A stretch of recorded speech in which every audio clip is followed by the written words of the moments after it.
और इन मनुष्य जन्म को जो है एक ही उद्देश्य है कि वो सत्संग में आ और अपने आप की पहचान कर ले, कोई पूर्ण गुरु की कोई शरण में चले। कबीर साहब कहे गुरुदेव बिना जीव का भला नाई, और गुरु बिना जीव की काल कल्पना नहीं मिटे, और गुरु बिना जीव का भला नहीं, गुरु बिना तिमर नाशे नहीं, सोच समझ विचार मन भावे। बारी करहा गुरुदेव से पाविए, अनेक जन्म की अटक खोले, और कहे कभी गुरु पूर्ण मिले, तब इस जीव जीव को एक तोले। तो जो पूर्णवासी है, हमारा आपने बहुत अच्छा बताया, जो मंच संचालक है, पूर्णिमा को मतलब वो संदेश देवे जैसे पूर्णिमा को चंद्रमा पूरा होता है, तो सत्संग में जान आपने गुरु पूरो खोले और संदेश है अपन पूर्णिमा। और कोई सत्संग तारीख में कोई मतलब नहीं है, कारण नहीं है कि सत्संग रे मायने संत महापुरुषारा हर जगह भी कोई चीज है और बहुत बड़ो रीजन है। अच्छा अपने बीच में हारमोनियम तबला ढोलक इनो अब दो चीजें हैं, अगर अपन समझ में आ जाए, एक तो लेवल, एक तो वाणी की खंडन करे, एक की मंडन करे। अब ये जगह राग है, रागणियां है, तो मन को विषय है। और आपने ध्यान है कि सबों गुरु प्रबल का ही है मन है, तो मन डायरेक्ट नहीं करे, संत महापुरुषारी वाणी सुन नहीं सके, क्यों इनू जीव जाग जाए। संत और सत्संग रो आविष्कार, अगर कोई भी अपने सामने उपकरण रो आविष्कार हो तो इनो कोई ना कोई कारण है। इस ज्ञान का क्यों आविष्कार हुआ, क्या जरूरत पड़ी इस ज्ञान के माध्यम से सोते हुए जीव को जगाना, क्योंकि सब लोग मनमुखी हो चुका है और वो मन सदियों अपने नाश ना चाहते पा रही है। तो इनो एक शुरू बड़ो ट्रीटमेंट है कि वो मन नहीं करे कि सत्संग में आपरी राग रागणी मस्त हो जाए। कबीर साहब के नाम धुन सुन मन मगन भया, और मगन भया फिर मस्त भया। तो ओ मगन हो जाए, जैसो इनो उदाहरण वो है, कोई जेल रहा या कोई पेरी है, मैंने अगर शराब पिलान बेहोश कर देवे तो वो आदमी बटू आराम निकल सके। तो इन्हें राग रागनी गायन के बीच में और मन इन्हें लेन हटा जावे और इन माध्यमों और जीव सत्संग की बात सुन लेवे, और बचे बुद्धि चित्त अहंकार इन मन ने सपोर्ट कर, इन जीव को सपोर्ट कर। आप सोचो मनु लगान शब्द तक वस्तु एक है, केवल फॉर्म अलग है, जैसे बर्फ है, पानी है और वो वाष्प है, तीनों एक ही वस्तु है लेकिन अवस्था अलग अलग काम है। तो सत्संग में जान अब अपनी अवस्था चेंज करनी है। पानी की अवस्था फ्रीज ने माध्यम ले वो तो उन्हीं अवस्था लिक्विड ठोस में जाती है। तो इन शब्द में कबीर साहब, अच्छा अपन बीच में अनेक संत महापुरुषों ने बोला रोका ही कारण के साथ दो शब्द आप बोलो, ताकि अपनी जगह बात खोज है आदि अनादि समय कोई ना कोई एड़ो भेदी आ और अपनी बात खोज पूरी करे। तो इन शब्द में कबीर साहब कह रहे गुरु संग दाता और नहीं भाई। अब सब प्रकार का दाता है, जो देने वाला का नाम दाता कहते हैं, माता पिता भी दाता है, सब चीजें हैं, लेकिन के गुरु संग दाता और नहीं भाई, मुक्ति को मार्ग दियो बताए।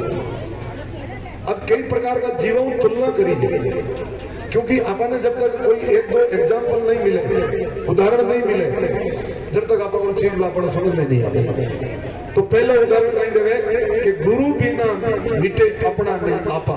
तो जो अपना मैंने जो अभिमान मरियोड़ो है वो मैं पढ़ो, मेरा मान सम्मान होना चाहिए, मेरे को ऊपर बिठाना चाहिए, मेरे को वहां कोई पूछा ही नहीं। आज जितनी भी मैं पढ़ो है तो के वो सब मन को विषय है, तो के पूरा गुरु रे बिना आधी चीज एक अपनी नहीं जाए।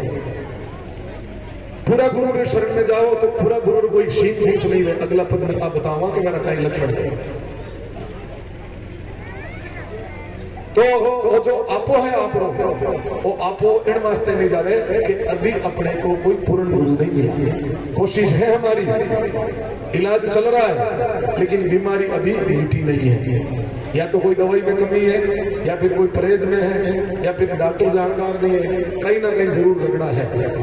क्योंकि वाणी ये कह रही है कि बिल्कुल आपा खत्म हो जाता है। गुरु बिना मिटे अपना ने आपा और भरम जेवड़ी का बढ़ गया सापा। जैसे रात को रात्रि में हम बाहर जाते हैं तो ऋषि में हमारे को भरम के रूप से वो सांप नजर आता है। तो कबीर साहब ने कहा हम लोग क्या करते हैं, हल्ला करते थे, 8-10 दिनों को इकट्ठा कर देते हैं, अरे देखो सांप सांप। तो सदगुरु ने कहा है कि ज्ञान की टॉर्च लगाकर निर्णय करो वस्तु क्या है। जब हमने पहले तो 10 फीट दूर से उस रस्सी से डर रहे थे, और जब हमने निर्णय किया कि ये रस्सी नहीं है, ये सांप नहीं, ये रस्सी है, उसके ऊपर पैर देके चलते। ये इतना ही ज्ञान और अज्ञान में फर्क है, कोई लंबा चौड़ा नहीं है। ज्ञान और अज्ञान के बीच में ए है, वो है अभिमान, अपना आपा। जिस दिन अपना आपा चला जाएगा उस दिन सब समझ आ जाएगा। अगले पद में और क्या कहते हैं, गुरु बिना ज्ञान ये नहीं हुई। जैसे अभी आपको बताया था मन संचालक साहब ने, ये का मतलब होता है आपका स्वयं का अनुभव। ज्ञान कर सकते हो, वाणी याद कर सकते हो, ये बुद्धि का विषय है, शरीर का विषय है। जब बूढ़े होंगे हमारी बुद्धि जब विचलित होगी, सब भूला हुआ ज्ञान हमारा सब चला जाएगा। इसलिए कबीर साहब ने एक पार्क के पद में कहा, कर्म उपासना ज्ञान आदि देखे सन मिट जासी। जो देश है आपने की इंद्रिया से, वो इंद्रिया के साथ में चली जाएगी। कर्म उपासना ज्ञान आदि दे के संग मिट जासी, इनकी लीवी सूक्ष्म वासना फिर गर्भ वास में जासा। ये ज्ञान, अगर ज्ञान का और आज की शिक्षा का अगर कोई लाभ है तो ये है कि मानुष तल को पहचान के निर्वाण पद को अगर प्राप्त कर लेते हैं, अपने आप को जान लेते हैं, तो समझ लो हमारी शिक्षा और मानुष तल हमारे काम आया। अन्यथा ये ज्ञान मोजा है, चाहे कितना भी कथ लो, कितना ही याद कर लो, चाहे दुनिया को रिझा लो, लेकिन अपने आप में अंदर में जब पता करेंगे, महसूस करेंगे तो हम खाली निराश ही जाना पड़ेगा। तो कि गुरु बिना ज्ञान ये नहीं हो, यानी अनुभव में नहीं आएगा। अब ऐसे नहीं कि आपको जो मिले वो कह रहे हैं गुरु, जबकि कहते हैं चारों युग में किसकी पूजा हुई है, गुरु की हुई है। और ऐसे भी आपको कई लोग मिलेंगे गुरु की जरूरत नहीं। अब बताओ, एक टीचर के स्कूल के बिना चपरासी का पद नहीं मिल सकता, और कहते हैं इतना बड़ा परम पद है, बिना गुरु हम फर्क पड़ सकते हैं। कितनी बड़ी अज्ञानता है, कैसे कैसे पंथ चल रहे हैं, कैसे कैसी विचारधारा है। सत्य तो एक है, लेकिन उसका असत्य क्यों बन गए अनेक। भाई एक ओरिजिनल कॉपी की फोटो कॉपी कितने भी बना लो, लेकिन सुप्रीम कोर्ट का भी नियम है, उस फोटो कॉपी की कोई वैल्यू नहीं, ये कागज के बराबर। अगर सत्य है, चीज ओरिजिनल है, अब चेक है, ओरिजिनल चेक का भर लो आप, चाहे 10 रुपए, लाख रुपए, वो तो पास होगा। वैसी वैसी फोटो कॉपी निकाल दो, कोई नहीं पूछेगा। तो एक असल के बीच में अनेक नकल है। अब इतने पंथ, इतने संत, इतनी विचारधारा क्यों आई? इसलिए आई कि वो ओरिजिनल चीज हमें प्राप्त नहीं हुई, केवल उस ओरिजिनल की डुप्लीकेट कॉपी अपने हाथ में लगी है, और हम बड़े खुश हो रहे हैं कि ये हमारा चेक पास हो जाएगा। जब बैंक जाओगे तो पता लगेगा ये फर्जी है, कागज के अलावा उसकी कोई वैल्यू नहीं। जब हमारा शरीर छूटेगा तो पता लगेगा कि हमारी विचारधारा जीरो है। तो एक समझदार आदमी को समय रहते हुए उस विचारधारा को सत्य से मैच कर लेनी चाहिए, वही बुद्धिमान आदमी है। निशान लगा, बहुत बड़पंच किए इस जीवन में, सिर अभिमान भरी होई कंगाल मरिया इस जगत से, कि कुछ नहीं मिलेगा, आप कंगाल होकर यहाँ से जाओगे। भाग्यशाली जीव जगत में जो अपना कार्य करी है, भाग्यशाली वो जीव है जो ऐसे नहीं पैसे इकट्ठे कर लिए, कोई पद प्रतिष्ठा प्राप्त कर ली, ये तो सब देख के संग चली जाएगी, जिन्होंने अपना आप को खोजा है। और मैं कौन हूँ, मेरा निज स्वरूप कौन है, कौन मरने वाला है, अगर इस चीज को पहचान लिया वो अजर अमर पद प्राप्त होगा। यही मनुष्य जन्म का लाभ है, अन्यथा इस मनुष्य जन्म का कोई लाभ नहीं है। तो अगले पद में कहते हैं, गुरु बिना ज्ञान ये नहीं होई, जो मिर्गा कस्तूरी भुलाई। अब मर्द के पास में वो चीज है, वो कस्तूरी की जो सुगंध है, वो स्माइल जो है, वो मर्द को बहुत अच्छी है, लेकिन मर्द को पता नहीं है वो मेरे पास है। जब हवा आती है तो उस झोंके में उसको खुशबू आती है, वो आगे भागता है। यानी उस जीव को कोई गुरु रूपी बताने वाला हो कि ये वस्तु भाई तेरे पास है, बाहर घूमने से कोई मतलब नहीं है, इसके लिए उस जीव की दुर्गति हो जाती है। फिर अगले पद में कहे, गुरु बिना कहेरी कूप में पड़ियो। देखो सदनों, सभी जानवरों का एक स्वभाव होता है, और उस स्वभाव का इन गुरुओं लोगों ने, गुरुए किसको माना है कबीर साहब ने वो भी आपको खोल के बताएंगे। एक फायदा उठा लिया सिर्फ अपने फायदे के लिए। जैसे शेर है, सिंह है, शेर का दो विशेषता है, एक तो वो जिंदे को खाएगा, मरे को नहीं खाएगा, चाहे भूखा मरना कबूल है उसको। दूसरा, अपने अलावा वो किसी को राजा नहीं मानता।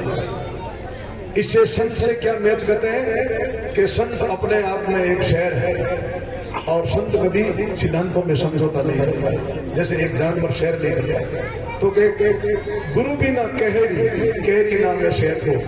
वो जब कुएं में देखे तो उसकी परछाइयां दिखती है, वो दहाड़ मारे तो वापस रिफ्लेक्ट हुई दहाड़ उसको वापस आती है। आप कुएं में जाके बोलना, आपकी आवाज वापस रिपीट आएगी। अब वो उस शेर को ये पता नहीं है कि भाई ये मेरा ही प्रतिबिंब है, ये भ्रम है। भ्रम का नाम होता है धोखा। और वो शेर अपने सिद्धांत को लेके कुएं में छलांग मारता है और मृत्यु को प्राप्त हो जाता है और कुछ नहीं मिलता उसको। ऐसे ही स्थिति हम लोगों को, जो गज अपनी छाया से लड़िया। हाथी जो है, इधर आपके उत्तराखंड में बड़े बड़े जो पहाड़ हैं, जो शिलाएं हैं, तो उसमें बिल्कुल कांच की तरह हाथी अपने आप को देखता है और वो दूसरा हाथी समझता आ गया। चलो वहां तक तो अपन नहीं पहुंचे, लेकिन एक छोटा सा उदाहरण है घर का। चिड़िया को आपने देखी होगी, हम उसको कांच को उल्टा कर देते हैं, वो अपनी चौंस तोड़ देती है क्योंकि सामने वो अपने आप को अपना प्रतिबिंब देखती है, जबकि आगे कुछ होता नहीं। आगे और कहते हैं कि गुरु बिना सुवा नल्ली संग बंदिया। ये जो शिकारी लोग होते हैं पैरोट को कैसे पकड़ते हैं, ये ऐसे पकड़ते हैं, एक जो जैसे भी कोई कड़ी है धागा उसमें नलियां बांध देते हैं। पैरोट आके जैसे पकड़ता है वो नली घूम जाती है, वो उल्टा हो जाता है। अब नली को वो पकड़ के रखा है, वो आजाद है, उसको कोई किसी ने नहीं पकड़ा, लेकिन भ्रम से उसने नली को पकड़ लिया। इतने में शिकारी आके उसको पकड़ लेते हैं। जैसे सुवा ननली संग बंदिया और ज्यों कपी बाजीगर फंदिया। अब बंदर है, बंदर इंसान के हाथ आ सकता है 50-50 फीट की छलांग, अपन उसको कहां तक पीछे, लेकिन उसका भी पकड़ने के पास शिकारी के पास एक जुगाड़ है। तो कहने का मतलब है जो 5 विषय शब्द स्पर्श रूप रस गंध विषय है भाई 5, और अपने अपने कारण मने नचावेगा। एक विषय एक जीवरो है और उन विषयों उसको मरना पड़ता है, मौत को प्राप्त होता है। और इसलिए सदगुरु कहते हैं कि भाई है इंसान तू सोच, एक एक विषय से एक एक जानवर के उनको मरना पड़ा, और ये 500 का 500 विषय तू लेके बेटा तेरा क्या हाल होगा, विचार करने की बात है। फिर आगे कहते हैं गुरु बिना स्वान नाम कहते कुत्ते को, गुरु बिना स्वान रूप देख भोंका, मंदिर एक कांच का देखा, चारों तरफ दिखे अपनी छाया, भोगत भोगत प्राण न पाया। एक बार की बात है, कांच का पूरा मेल बना हुआ था, उसने एक सबको दे दिया कि भाई मेरे कमरे में जो कुत्ता रात भर जिंदा रह जाएगा उसको मैं इनाम दूंगा। सारे कुत्तों को शाम को उसमें डालते हैं, सुबह कुत्ता मरा हुआ मिलता है। क्यों? क्योंकि कांच में कुत्ता भौंकते भौंकते मर जाता है, लेकिन एक कुत्ता जिंदा निकल गया। तो उसने पूछा भाई ये कैसे कमाल की बात है, समझ में नहीं आई। तो उसने कहा मैंने इस कुत्ते को पार्क करवा दी। भाई क्या पार्क करवा दी? जब ये पिल्ला छोटा सा था, जब मैं शेविंग करता था तो इसको भी कांच दिखाता था, भाई तू इसके अंदर नहीं है, ये मेरा कुत्ता ट्रेंड पड़ा हुआ कुत्ता है।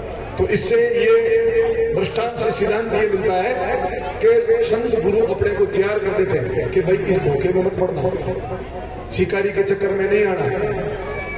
फिर कबीर साहब ने खींच के बात कही, क्या कही? कहे कबीर यूं भरमिया संसार।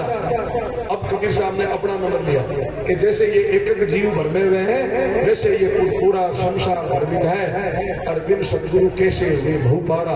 कि भाई जीवन में अगर सदगुरु नहीं मिला तो कैसे पार होंगे? तो सत्संग का जो है संत और सत्संग ज्ञान, इसका आविष्कार इसलिए हुआ है कि केवल हम सुते हुए एक बार जाग जाए और ये पता लग जाए कि हम है कौन। सबसे बड़ा विषय है, हम कई एड्रेस जानते हैं, गूगल में अमेरिका को ढूंढ लेते हैं, रोड मैप ढूंढ लेते हैं। कोई गूगल बताओ ऐसा तो अपने आप को सोच ले कि मैं कहां से आया और वापस कहां जाऊंगा, सब गूगल फेल है इसके आगे। कोई आपको इसमें कोई गूगल नहीं बता सकता।